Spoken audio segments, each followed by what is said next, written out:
Une réaction peut-être d'abord à ce témoignage qu'on entendait dans le journal de 8 heures il y a quelques minutes sur Europe 1. Ce week-end, Festival des idées qui s'est tenu dans la Nièvre, avec des électeurs de gauche, des débats entre des responsables des différents partis de gauche. Et puis on a entendu Stéphanie, cette responsable associative de Roubaix, coup de colère, qui ne se reconnaît plus dans la gauche, qui se dit prête à voter blanc ou à ne pas voter du tout, qui vous dit hors sol face aux grands défis qui se posent à nous aujourd'hui. Bah, elle a le droit de le penser. Après, tout le monde ne pense pas la même chose qu'elle. La preuve, c'est qu'à Roubaix, Jean-Luc Mélenchon a fait 52% des voix à l'élection présidentielle et que nos candidats aux élections législatives ont fait 70%. Donc, elle a le droit de penser ce qu'elle pense, mais manifestement, l'ensemble des habitants de la commune dans laquelle elle habite ne pensent pas la même chose. Pour le reste, bien sûr, il y a des gens qui ne se reconnaissent pas dans le monde politique tel qu'il est, et pour partie, je les comprends, je crois qu'ils ont raison. Et ils ont eu le sentiment ces dernières années d'être trahis par celles et ceux qui sont au pouvoir. Ça n'a pas été le cas de la France Insoumise en l'occurrence. Et donc notre responsabilité, c'est de faire en sorte de convaincre ces gens que si on peut changer les choses et que le programme que porte la France Insoumise peut répondre aux difficultés que les gens rencontrent au quotidien. Donc moi j'essaye de convaincre tout simplement. Manifestation samedi à Paris en mémoire d'Adama Traoré. Manifestation interdite. 2000 personnes y ont participé, une dizaine d'élus insoumis et écologistes. Pourquoi avoir fait le choix de participer à cette manifestation interdite ? Parce que c'était une manifestation légitime. Parce que depuis 6 ans maintenant, chaque année se tient cette manifestation en mémoire de ce jeune homme qui est mort suite à un contrôle de gendarmerie, et que sa famille demande la vérité et la justice. Et que quand on demande la vérité et la justice, et quand il y a des gens qui ont envie de le faire et d'exprimer cette volonté et cette demande, c'est légitime qu'ils puissent le faire. Et que la décision d'interdiction de cette manifestation était une décision complètement incompréhensible. Ces manifestations, elles se sont toujours déroulées dans le calme, elles se sont toujours bien passées. D'ailleurs, celle-ci s'est bien passée jusqu'au moment de la dispersion où la brave M a décidé, pour une raison totalement incompréhensible, d'attaquer des manifestants, de violenter des journalistes. Et ce qui devrait, je crois, ce matin, souligner ou soulever une vague d'indignation, c'est la manière avec laquelle vos collègues journalistes ont été traités dans cette manifestation. Ça devrait indigner tout le monde. Donc cette manifestation, elle était légitime, et je crois qu'il était de notre responsabilité d'y participer, y compris pour vérifier qu'elle se déroulerait dans des bonnes conditions. Légitime, mais des élus républicains qui se rendent à une manifestation interdite pour cause de risque de trouble à l'ordre public. Ramener l'ordre public, c'est le préalable au retour de l'ordre républicain après les émeutes. Enfin, vous êtes conscient du symbole que vous envoyez ? Je sais pas, peut-être que vous poserez la question à monsieur Gosselin ou à monsieur Poisson, député de droite qui participait en 2013 devant l'Assemblée nationale à une manifestation interdite.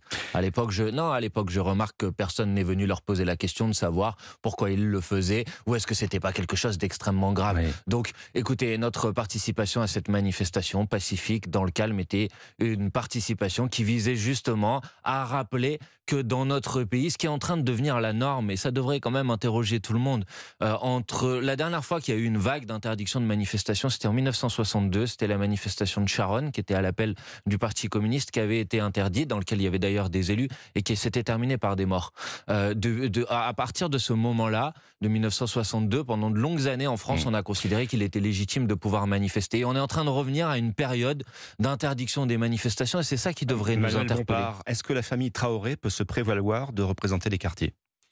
Mais personne ne peut se prévaloir de représenter les quartiers. Et je pense que d'ailleurs l'intention ou la volonté de cette famille, comme vous l'appelez, n'est pas de représenter les quartiers. C'est de défendre une demande de vérité, une demande de justice, parce que je pense qu'il n'est pas normal, même quand on a fait une bêtise et quand on est arrêté par la police, que ça se termine par la mort. Et ça devrait interroger quand même tout le monde. Je rappelle qu'on est dans un contexte dans lequel, ces dernières années, il y a une multiplication du nombre de personnes qui meurent suite à des refus d'obtempérer ou des contrôles de police.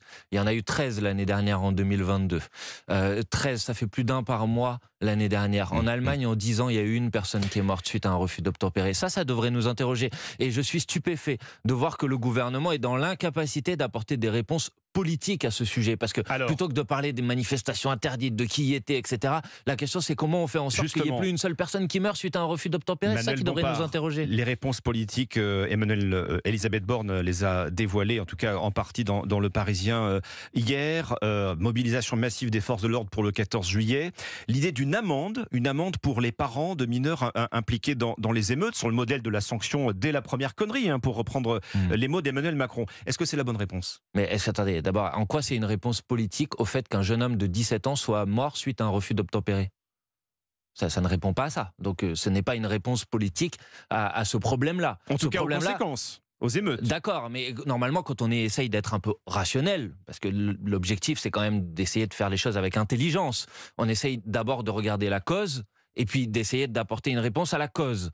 Et sur la cause, j'observe que c'est le sujet dont le gouvernement ne veut pas parler. Donc je dis qu'il faut des réponses politiques d'abord, avant de répondre aux fausses réponses politiques du gouvernement, à la cause. Et les réponses politiques à la cause, c'est revenir sur la loi de 2017, parce que depuis qu'il y a eu une modification de la loi en 2017, le nombre de personnes qui sont mortes suite à des refus d'obtempérer a augmenté de 500%. C'est le dépaysement systématique des cas d'enquête sur des cas de violence policière. C'est une réforme de la police avec la mise en place d'une autorité de contrôle indépendante qui remplace l'IGPN. Ça, c'est des réponses politiques à la cause. Pour le reste, la logique qui consiste à dire que quand des parents ou quand un enfant a fait une bêtise, on va attaquer les parents, est une logique que je réprouve et je conteste. Je pense que c'est une mauvaise réponse, je pense qu'elle est contre-productive et je pense qu'elle ne fonctionnera pas. Voilà, donc je ne suis pas d'accord avec cette réponse. Et ceux qui viennent sur les plateaux de télévision multiplier les propositions les plus démagogiques les unes que les autres devraient savoir par exemple qu'il existe déjà parfois de la part des juges des enfants des mesures d'accompagnement pour les parents qui ont du mal à élever leurs enfants dans des bonnes conditions et qu'elles ne sont pas suivies d'effet parce qu'il n'y a plus de moyens pour faire en sorte qu'il y ait ensuite des éducateurs ou des associations qui puissent les mettre en œuvre. Manuel Bompard, la parole d'Emmanuel Macron le 14 juillet, fin de la période des 100 jours qui se voulait une période d'apaisement. Réussi, vous pensez qu'Emmanuel Macron va évoquer, vous souhaitez en tout cas qu'il évoque le rapport d'hostilité entre les forces de l'ordre et une partie de la jeunesse? Mais oui, mais bien sûr qu'il faut l'évoquer parce que on ne peut pas se satisfaire de cette situation. On ne peut pas se satisfaire d'une situation dans laquelle vous avez une partie de la population qui est dans un rapport de peur ou de défiance vis-à-vis de sa police. Et dire ça, c'est pas être anti-police, c'est aussi un problème pour les policiers. Ça les met dans des situations de danger. Vous lancez un appel pour le 14 juillet, un appel au calme? Mais moi, j'ai toujours demandé à ce que les choses se passent dans le calme. Mais j'appelle surtout à ce qu'il y ait des paroles qui soient des paroles de la part du gouvernement, qui soient des paroles d'apaisement et qui soient des paroles qui apportent des réponses au mal-être profond qu'il existe aujourd'hui dans le rapport entre la police et une partie de la population. Et ça, personne ne peut s'en satisfaire. Et donc, si on veut résoudre ce problème, il faut apporter des réponses en profondeur. Quand l'ONU dit qu'il y a un problème de racisme dans la police, il ne faut pas balayer ça d'un revers de la main. Il faut s'attaquer à ce problème. Quand le défenseur de droit dit que quand vous êtes noir ou arabe, puisque c'est les termes qu'il utilise, vous avez 20 fois plus de chances d'être contrôlé qu'une personne blanche, c'est un problème. Et donc il faut répondre à ce problème plutôt que faire comme si ça n'existait pas. Merci Emmanuel Bompard. Merci à vous. Coordinateur de la France Insoumise, député des Bouches-du-Rhône. Merci.